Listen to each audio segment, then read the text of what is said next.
رات کا آخری پہر تھا جب زکوئی صلاح الدین ایوبی کے خیمے سے نکلی۔ ناجی کے خیمے میں جانے کے بجائے وہ دوسری طرف چلی گئی۔ راستے میں ایک آدمی کھڑا تھا جس کا جسم سر سے پاؤں تک ایک ہی لبادے میں ڈھکا ہوا تھا۔ اس نے دھیمی سی آواز میں زکوئی کو پکارا۔ وہ اس آدمی کے پاس چلی گئی۔ وہ آدمی اسے ایک خیمے میں لے گیا۔ بہت دیر کے بعد وہ اس خیمے سے نکلی اور ناجی کے خیمے کا رخ کیا۔ ناجی اس وقت تک جاگ رہا تھا اور کئی بار باہر نکل کر صلاح الدین ایوبی کے خیمے کو دیکھ چکا تھا کہ زکوئی نے صلاح الدین ایوبی کو پھانس لیا ہے اور اسے آسمان کی بلندیوں سے گھسیٹ کر ناجی کی ذہنیت کی پستیوں میں لے آئی ہے۔ اس نے کہا، اور وش رات تو گزر گئی ہے، وہ ابھی تک نہیں آئی۔ اور وش نے کہا، وہ اب آئے گی بھی نہیں۔ امیر مصر اسے اپنے ساتھ لے جائے گا۔ ایسے ہیرے کوئی شہزادہ واپس نہیں کیا کرتا۔ تم نے اس پر بھی غور کیا ہے؟ ناجی نے کہا، نہیں، میں نے اپنی چال کا یہ پہلو تو سوچا ہی نہیں تھا۔ اور وش نے کہا، کیا یہ نہیں ہو سکتا کہ امیر مصر زکوئی کے ساتھ باقاعدہ شادی کر لے؟ اس صورت میں یہ خطرہ ہے کہ لڑکی ہمارے کام کی نہیں رہے گی۔ ناجی نے کہا، وہ ہے تو ہوشیار، مگر رقاصہ کا کیا بھروسہ؟ وہ رقاصہ کی بیٹی ہے اور تجربہ کار پیشہ ور ہے، دھوکہ دے سکتی ہے۔ وہ گہری سوچ میں کھویا ہوا تھا کہ زکوئی اس کے خیمے میں داخل ہوئی۔ اس نے ہنس کر کہا، اپنے امیر کے جسم کا وزن کرو اور لاؤ اتنا سونا۔ آپ نے میرا یہی انعام مقرر کیا تھا نا؟ ناجی نے بے تابی سے پوچھا، پہلے بتاؤ ہوا کیا؟ زکوئی نے جواب دیا، جو آپ چاہتے تھے۔ آپ کو یہ کس نے بتایا تھا کہ صلاح الدین ایوبی پتھر ہے، فولاد ہے اور وہ مسلمانوں کے اللہ کا سایہ ہے؟ اس نے زمین پر پاؤں کا ٹھڈ مار کر کہا، وہ اس ریت سے زیادہ بے بس ہے جسے ہوا کے ہلکے ہلکے جھونکے اڑاتے پھرتے ہیں۔ اور وش نے کہا، تمہارے حسن کے جادو اور زبان کے طلسم نے اسے ریت بنایا ہے، ورنہ یہ کمبخت چٹان تھا۔ زکوئی نے کہا، ہاں چٹان تھا، اب ریتیلا ٹیلا بھی نہیں ہے۔ ناجی نے پوچھا، میرے متعلق کوئی بات ہوئی تھی؟ زکوئی نے جواب دیا، ہاں۔ پوچھتا تھا ناجی کیسا آدمی ہے؟ میں نے جواب دیا کہ مصر میں اگر کسی پر آپ کو اعتماد کرنا چاہیے تو وہ صرف ناجی ہے۔ اس نے پوچھا کہ تم کس طرح اسے جانتی ہو؟ میں نے کہا کہ وہ میرے باپ کے گہرے دوست ہیں، ہمارے گھر گئے تھے اور میرے باپ سے کہتے تھے کہ میں صلاح الدین ایوبی کا غلام ہوں، مجھے سمندر میں کودنے کا حکم دیں تو کود جاؤں گا۔ پھر اس نے مجھ سے پوچھا کہ تم باعصمت لڑکی ہو؟ میں نے کہا کہ میں آپ کی لونڈی ہوں، آپ کا ہر حکم سر آنکھوں پر۔ کہنے لگا، کچھ دیر میرے پاس بیٹھو۔ میں اس کے پاس بیٹھ گئی۔ پھر وہ اگر پتھر تھا تو موم ہو گیا اور میں نے موم کو اپنے سانچے میں ڈال لیا۔ اس سے رخصت ہونے لگی تو اس نے مجھ سے معافی مانگی۔ کہنے لگا، میں نے زندگی میں پہلا گناہ کیا ہے۔ میں نے کہا، یہ گناہ نہیں، آپ نے میرے ساتھ دھوکہ نہیں کیا، زبردستی نہیں کی، مجھے بادشاہوں کی طرح حکم دے کر نہیں بلایا، میں خود آئی تھی، پھر بھی آؤں گی۔ لڑکی نے ہر ایک بات اس طرح کھل کر سنائی جس طرح اس کا جسم اریاں تھا۔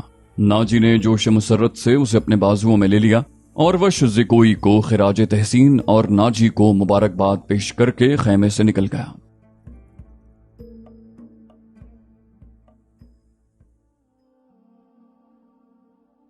صحرا کی اس پرسرا رات کی کوکھ سے جس صبح نے جنم لیا وہ کسی بھی صحرائی صبح سے مختلف نہیں تھی، مگر اس صبح کے اجالے نے اپنے تاریک سینے میں ایک راز چھپا لیا تھا جس کی قیمت اس سلطنت اسلامیہ جتنی تھی جس کے قیام اور استحکام کا خواب صلاح الدین ایوبی نے دیکھا اور اس کی تعبیر کا عزم لے کر جوان ہوا تھا۔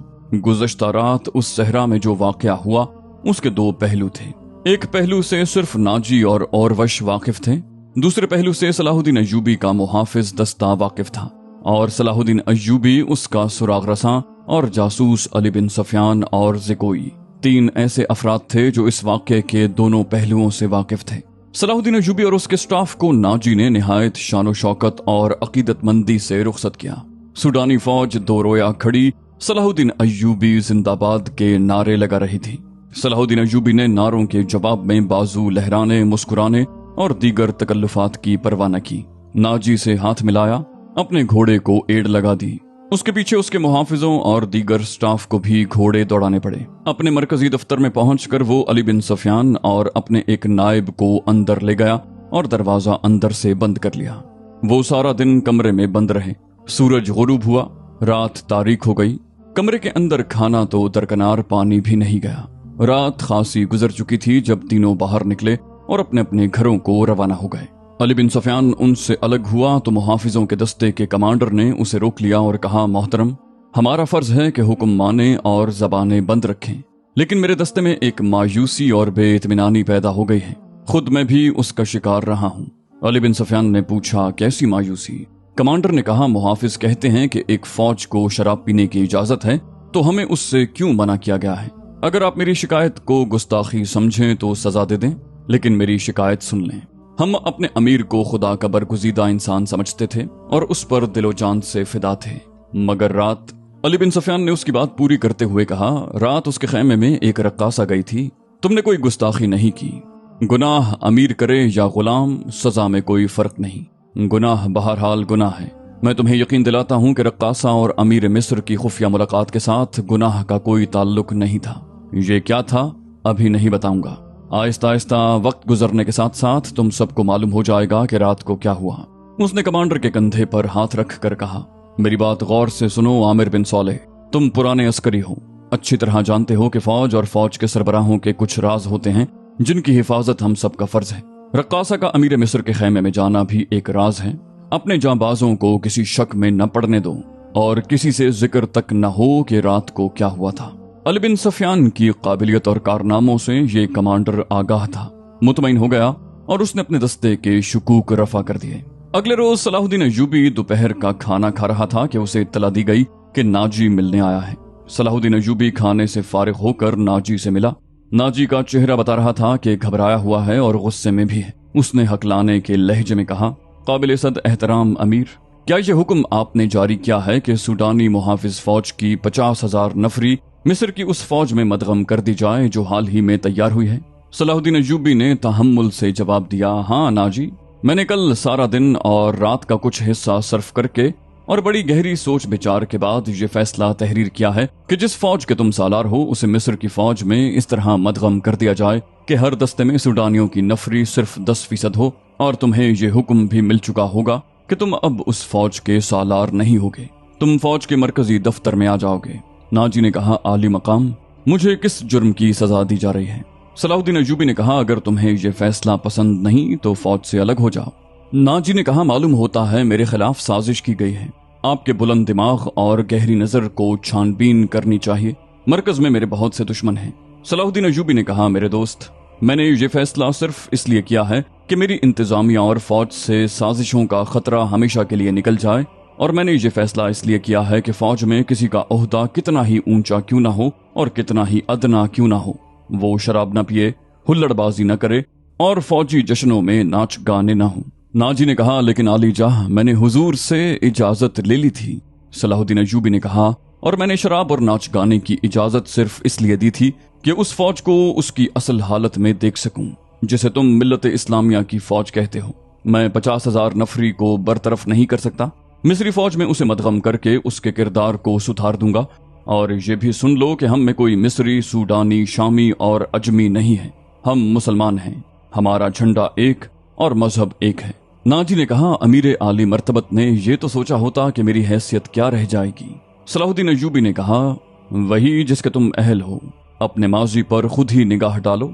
जरूरी नहीं कि अपनी कारस्तानियों की दास्तान मुझसे सुनो। फौरन वापस जाओ, अपनी फौज की नफरी, सामान, जानवरों, सामान खुर्दनोश वगैरह के कागजात तैयार करके मेरे नायब के हवाले कर दो। 7 दिन के अंदर अंदर मेरे हुक्म की तामील मुकम्मल हो जाए। नाजी ने कुछ कहना चाहा, लेकिन सलाहुद्दीन अय्यूबी मुलाकात के कमरे से निकल गया। ये बात नाजी के खुफिया हरम में भी पहुंच गई थी कि ज़िकोई को अमीर मिस्र ने रात भर का शर्फ बारियाबी बख्शा है। ज़िकोई के खिलाफ हसद की आग पहले ही फैली हुई थी। उसे आए अभी बहुत थोड़ा अरसा गुजरा था, लेकिन नाजी पहले रोज से ही उसे अपने साथ रखने लगा था। उसे जरा सी देर के लिए भी अपने उस हरम में नहीं जाने दिया था जहां उसकी दिल पसंद नाचने वाली जवान लड़कियां रहती थीं। ज़िकोई को उसने अलग कमरा दिया था। उन्हें ये तो मालूम नहीं था कि नाजी उसे सलाहुद्दीन अय्यूबी को मोम करने की ट्रेनिंग दे रहा है और वो किसी बहुत बड़े तकरीबी मंसूबे पर काम कर रहा है। ये रक्कासाएं ये देखकर जल भुन गई थीं कि ज़िकोई ने नाजी पर कब्जा कर लिया है और उसके दिल में उनके खिलाफ नफरत पैदा कर दी है। हरम की 2 लड़कियां ज़िकोई को ठिकाने लगाने का सोचती रहती थीं। अब उन्होंने देखा कि ज़िकोई को अमीर मिस्र ने भी इतना पसंद किया है कि उसे रात भर अपने खैमे में रखा है, तो वो पागल सी हो गईं।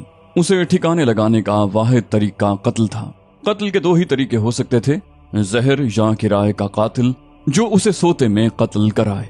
दोनों तरीके मुमकिन नहीं थे क्योंकि ज़िकोई बाहर नहीं निकलती थी और जहर देने के लिए उस तक रसाई नहीं हो सकती थी। उन दोनों ने हरम की सबसे ज्यादा चालाक मुलाजिमा को एतमाद में ले रखा था। उसे इनाम इकराम देती रहती थी। जब हसद की इंतहा ने उनकी आंखों में खून उतार दिया तो उन्होंने उस मुलाजिमा को मुंह मांगे इनाम का लालच देकर अपना मुद्दा बयान किया। ये मुलाजिमा बड़ी खुर्रांट और मंझी हुई औरत थी। उसने कहा कि सालार की रिहाइश गाह में जाकर ज़िकोई को जहर देना मुमकिन नहीं। मौका महल देखकर उसे खंजर से कत्ल किया जा सकता है, उसके लिए वक्त चाहिए। उसने वादा किया कि वो ज़िकोई की नक्लो हरकत पर नजर रखेगी, हो सकता है कोई मौका जल्द निकल आए। उस जराइम पेशा औरत ने यह भी कहा कि अगर कोई मौका न निकला तो हशीशीन की मदद हासिल की जाएगी, मगर वो मुआवजा बहुत ज्यादा लेते हैं। दोनों लड़कियों ने उसे यकीन दिलाया कि वो ज्यादा से ज्यादा मुआवजा देने को तैयार हैं।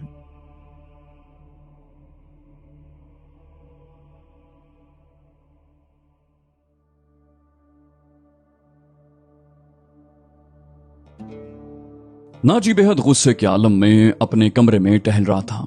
ज़िकोई उसे ठंडा करने की बहुत कोशिश कर चुकी थी, लेकिन उसका गुस्सा बढ़ता जा रहा था। ज़िकोई ने चौथी बार कहा, आप मुझे उसके पास जाने दें, मैं उसे शीशे में उतार लूंगी। नाजी ने गरज कर कहा, बेकार है, वो कमबख्त हुक्मनामा जारी कर चुका है जिस पर अमल भी शुरू हो चुका है। मुझे उसने कहीं का नहीं रहने दिया, उस पर तुम्हारा जादू नहीं चल सका। मुझे मालूम है कि मेरे खिलाफ ये साजिश करने वाले कौन लोग हैं। वो मेरी उभरती हुई हैसियत से हसद करते हैं। मैं अमीर मिस्र बनने वाला था, मैंने यहाँ के हुक्मरानों पर हुकूमत की है, हालांकि मैं मामूली सा सालार था, अब मैं सालार भी नहीं रहा। उसने दरबान को अंदर बुलाकर कहा कि औरवश को बुला लाए। उसका हमराज और नायब औरवश आया तो नाजी ने उसके साथ भी उसी मौजू पर बात की। उसे वो कोई नई खबर नहीं सुना रहा था। औरवश के साथ वो सलाहुद्दीन अय्यूबी के नए हुक्मनामे पर तफसीली तबादला ख्याल कर चुका था, मगर दोनों उसके खिलाफ कोई कार्रवाई नहीं सोच सके थे। अब उसके दिमाग में एक कार्रवाई आ गई थी। उसने औरवश से कहा, मैंने जवाबी कार्रवाई सोच ली है। औरवश ने पूछा, क्या? नाजी ने कहा, बगावत। औरवश चुपचाप उसे देखता रहा। नाजी ने कहा, तुम हैरान हो गए हो, क्या तुम्हें शक है कि ये 50,000 सूडानी फौज हमारी वफादार नहीं? क्या ये सलाहुद्दीन अय्यूबी की निस्बत मुझे और तुम्हें अपना हाकिम और बही खां नहीं समझती? क्या तुम अपनी फौज को यह कहकर बगावत पर आमादा नहीं कर सकते कि तुम्हें मिस्रियों का गुलाम बनाया जा रहा है और मिस्र तुम्हारा है? औरवश ने गहरी सांस लेकर कहा, मैंने इस इक़दाम पर गौर नहीं किया था। बगावत का इंतजाम एक इशारे पर हो सकता है, लेकिन मिस्र की नई फौज बगावत को दबा सकती है और उस फौज को कुमक भी मिल सकती है। हुकूमत से टक्कर लेने से पहले हमें हर पहलू पर गौर करना चाहिए। नाजी ने जवाब दिया, मैं गौर कर चुका हूँ। मैं ईसाई बादशाहों को मदद के लिए बुला रहा हूँ। तुम 2 पयाम्बर तैयार करो, उन्हें बहुत दूर जाना है। आओ मेरी बात गौर से सुन लो। ज़िकोई, तुम अपने कमरे में जाओ। ज़िकोई अपने कमरे में चली गई और वो दोनों सारी रात अपने कमरे में बैठे रहे। सलाहुद्दीन अय्यूबी ने दोनों फौजों को मदगम करने का वक्त 7 रोज मुकर्रर किया था। कागजी कार्रवाई होती रही। नाजी पूरी तरह ताउन करता रहा। 4 रोज गुजर गए थे। इस दौरान नाजी एक बार फिर सलाहुद्दीन अय्यूबी से मिला, लेकिन उसने कोई शिकायत न की। तफसीली रिपोर्ट देकर सलाहुद्दीन अय्यूबी को मुतमईन कर दिया कि 7वें रोज दोनों फौजें एक हो जाएंगी। सलाहुद्दीन अय्यूबी के नायबीन ने भी उसे यकीन दिलाया कि नाजी दयानतदारी से ताउन कर रहा है, मगर अली बिन सफियान की रिपोर्ट किसी हद तक परेशान कुन थी। उसकी इंटेलिजेंस सर्विस ने रिपोर्ट दी थी कि सूडानी फौज के सिपाहियों में बेइत्मीनानी और अबतरी सी पाई जाती है। वो मिस्री फौज में मदगम होने पर खुश नहीं। उनके दरमियान ये अफवाहें फैलाई जा रही थीं कि मिस्री फौज में मदगम होकर उनकी हैसियत गुलामों की सी हो जाएगी, उन्हें माल गनीमत भी नहीं मिलेगा और उनसे बारबरदारी का काम लिया जाएगा, और सबसे बड़ी बात यह है कि उन्हें शराब नोशी की इजाजत नहीं होगी। अली बिन सफियान ने ये रिपोर्टें सलाहुद्दीन अय्यूबी तक पहुंचा दी। अय्यूबी ने उसे कहा कि ये लोग तवील मुद्दत से ऐश कर रहे हैं, इन्हें नई तब्दीली यकीनन पसंद नहीं आएगी। मुझे उम्मीद है कि वो नए हालात और माहौल के आदी हो जाएंगे। सलाहुद्दीन अय्यूबी ने पूछा, उस लड़की से मुलाकात हुई या नहीं? अली ने जवाब दिया, नहीं, उससे मुलाकात मुमकिन नजर नहीं आती। मेरे आदमी नाकाम हो चुके हैं। नाजी ने उसे कैद कर रखा है। अगली रात का वाकया है। रात अभी अभी तारीख हुई थी। ज़िकोई अपने कमरे में थी। नाजी और वश के साथ अपने कमरे में था। उसे घोड़ों के कदमों की आवाजें सुनाई दी। उसने पर्दा हटाकर देखा। बाहर के चिरागों की रोशनी में उसे 2 घुड़सवार घोड़ों से उतरते दिखाई दिए। लिबास से वो ताजिर मालूम होते थे। लेकिन वो घोड़ों से उतर कर नाजी के कमरे की तरफ चले तो उनकी चाल बताती थी कि ये ताजिर नहीं। इतने में औरवश बाहर निकला। दोनों सवार उसे देखकर रुक गए और औरवश को सिपाहियों के अंदाज से सलाम किया। औरवश ने उनके गिर्द घूमकर उनके लिबास का जायजा लिया, फिर उन्हें कहा कि हथियार दिखाओ। दोनों ने फुर्ती से चुके खोले और हथियार दिखाए। उनके पास छोटी तलवारें और एक एक खंजर था। औरवश उन्हें अंदर ले गया। दरबान एक तरफ खड़ा था। ज़िकोई गहरी सोच में खो गई। वो कमरे से निकली और नाजी के कमरे का रुख किया, मगर दरबान ने उसे दरवाजे पर रोक लिया और कहा कि उसे हुक्म मिला है कि किसी को अंदर न जाने दूं। ज़िकोई को वहां ऐसी हैसियत हासिल हो गई थी कि वो कमांडरों पर भी हुक्म चलाने लगी थी। दरबान के रोकने से वो समझ गई कि कोई खास बात है। उसे याद आया कि 2 रातें पहले नाजी ने उसकी मौजूदगी में औरवश से कहा था, मैं ईसाई बादशाहों को मदद के लिए बुला रहा हूं, तुम 2 पयाम्बर तैयार करो, उन्हें बहुत दूर जाना है। और फिर उसने ज़िकोई को अपने कमरे में चले जाने को कहा था और उसने बगावत की बातें भी की थीं। ये सब कुछ सोचकर वो अपने कमरे में वापस चली गई।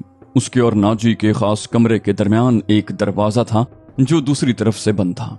उसने उस दरवाजे के साथ कान लगा दिए। उधर की आवाजें धीमी थीं। उसे कोई बात समझ न आई। कुछ देर बाद उसे नाजी की बड़ी साफ आवाज सुनाई दी। उसने कहा, आबादियों से दूर रहना। अगर कोई शक में पकड़ने की कोशिश करे तो सबसे पहले ये पैगाम गायब करना, जान पर खेल जाना। जो भी रास्ते में हायल हो उसे खत्म कर देना। तुम्हारा सफर 4 दिनों का है। 3 दिनों में पहुंचने की कोशिश करना। समत याद कर लो, शुमाल मशरिक। दोनों आदमी बाहर निकले। ज़िकोई भी बाहर आ गई। उसने देखा कि वो दोनों घोड़ों पर सवार हो रहे थे। नाजी और औरवश भी बाहर खड़े थे। सवारों को अलविदा कहने निकले होंगे। सवार बहुत तेजी से रवाना हो गए। नाजी ने ज़िकोई को देखा तो उसे बुलाकर कहा, मैं बाहर जा रहा हूँ, काम बहुत हैं, तुम आराम करो। अगर अकेले दिल न लगे तो हरम में घूम फिर आना। ज़िकोई ने कहा, हाँ, जब से आई हूँ बाहर नहीं निकली। नाजी और औरवश चले गए। ज़िकोई ने चुगा पहना, कमरबंद में खंजर उड़सा और हरम की तरफ चल पड़ी। वो जगह चंद 100 गज दूर थी। वो नाजी पर यह जाहिर करना चाहती थी कि वो हरम में गई थी। दरबान को भी उसने यही बताया। हरम में दाखिल हुई तो वहां के रहने वालियों ने उसे हैरान होकर देखा। वो पहली दफा वहां गई थी। सबने उसका इस्तकबाल एहतराम और प्यार से किया। उन 2 लड़कियों ने भी उसे खुशामदीद कहा जो उसे कत्ल करवाना चाहती थी। ज़िकोई सबसे मिली, हर एक के साथ बातें की और वापस चल पड़ी। वो खुर्रांट मुलाजिमा भी वहीं थी जिसे उसके कत्ल के लिए कहा गया था। उसने ज़िकोई को बड़ी गौर से देखा। ज़िकोई बाहर निकल गई। हरम वाले मकान और नाजी की रिहाइश गाह का दरमियानी इलाका ऊंचा नीचा था और वीरान। ज़िकोई हरम से निकली तो नाजी की रिहाइश गाह की तरफ जाने की बजाय तेज तेज दूसरी समत चल पड़ी। उधर एक पगडंडी भी थी, लेकिन ज़िकोई उससे जरा दूर हटकर जा रही थी। उससे 15-20 कदम पीछे एक स्याह साया चला जा रहा था। वो कोई इंसान ही हो सकता था, मगर सर से पांव तक एक लिबादे में लिपटा होने की वजह से स्याह भूत लगता था। ज़िकोई की रफ्तार तेज हुई तो उस भूत ने अपनी रफ्तार उससे भी तेज कर दी। आगे घनी झाड़ियां थीं। ज़िकोई उनमें रूपोश हो गई। स्याह भूत भी झाड़ियों में गायब हो गया।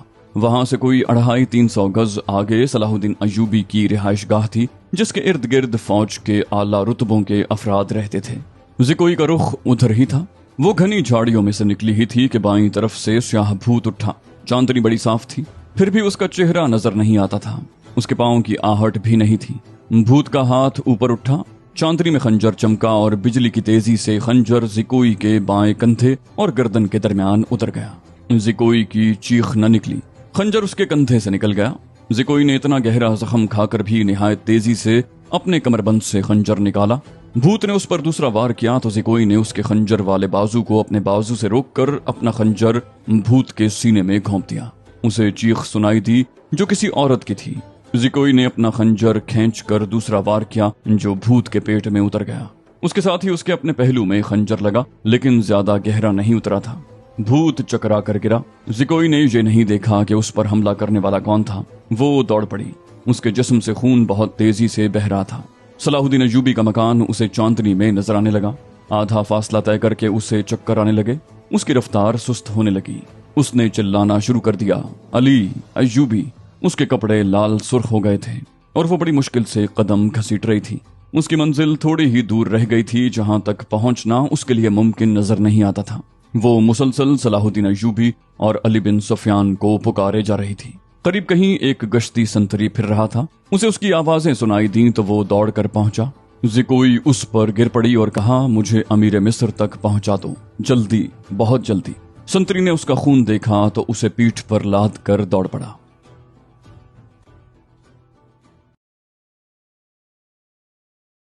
तो दोस्तों, ये थी हमारी आज की एपिसोड। उम्मीद करते हैं आपको हमारी एपिसोड पसंद आई होगी। जाने से पहले इस वीडियो को लाइक, शेयर और कमेंट करना मत भूलिए। और अगर आप हमारे चैनल पर नए हैं तो इसे सब्सक्राइब कीजिए और बेल आइकन पर क्लिक कीजिए ताकि आपको तमाम वीडियोस फौरन मिलती रहें। अगली वीडियो तक के लिए अपना ख्याल रखिए। अल्लाह हाफिज।